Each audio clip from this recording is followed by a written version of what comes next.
guys, mumeze mute? Nuvuga ngo rero uyu munsi icyo tugiye gukora, tugiye kureba uko twakongera like za Facebook, aribwo buno buryo tugiye kuba twakoresha.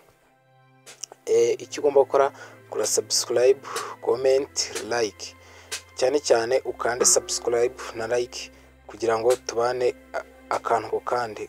Urabona hano aba bantu n'abantu baba bakoze iki, bakoze like kuri uyu muntu. Wewe urafata Facebook yawe ujye ukora iki, ujye utanga like. Urabona hashize amasaha 16 ariko afite iki, afite like nyinshi. Ikintu cya mbere uzajya ukora ni ukuba watanga like zihagije kuri Facebook kugira ngo baguhe nawe ube wajya mu bantu baba bakugira like nyinshi cyane kuri Facebook. Iyo niyo trick ya mbere ushobora kuba wakoresha.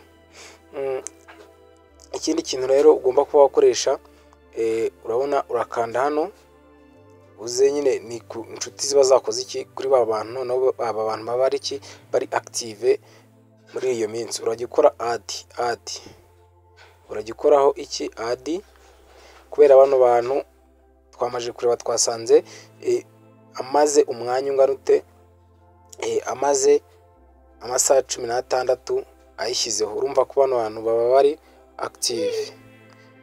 active, kuba nawe bajya bakubona. Impamvu icyo tuba tuzira ni kuba dufite inshuti zitagikoresha Facebook muri iyo minsi. Weho uzajya uza bano bantu bose ugenda bakoraho bakorereho add inshuro nyinshi. Nyine urajya ufata, ariko ibi bintu urajya bikora ku muntu ufite account nawe ikoma. Nyine urabona nk'uyu muntu biba byoroshye kuba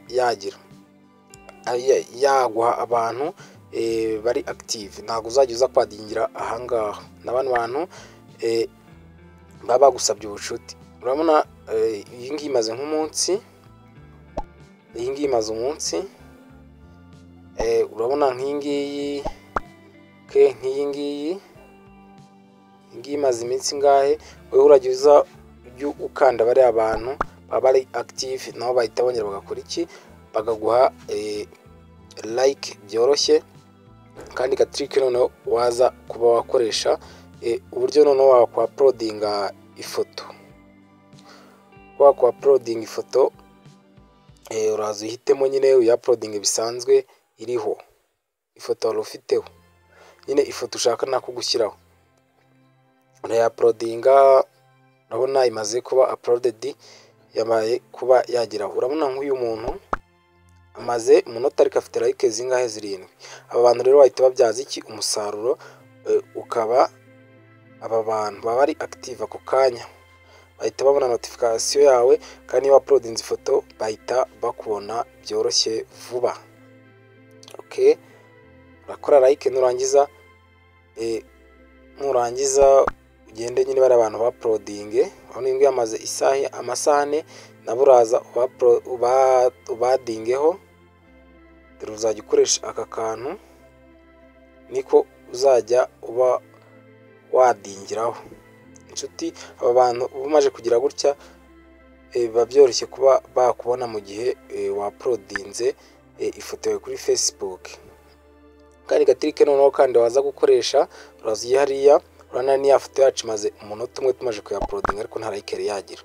Ikindi kintu rero tugiye gukora kugira ngo ibe zakwihuta, urabona hano hejuru mu nguni ahangaha niho uraza ugakanda, ukandeho. Numara gukandaho haraza ahantu hameze gutya. Icyo urakora, urabona ko yamazina yo kuba yageraho. Weho kora subscribe, like, comment, video zadukora zazikugeraho ku gihe. Urabona ko nayo ni nshyashya iri just now, nibwo ikimara kujyaho. Zita ziza ari 2 ariko iyi ngiyi niyo iba promoted. Wowe icyo ugomba gukora, kora subscribe tubana umunsi ku munsi.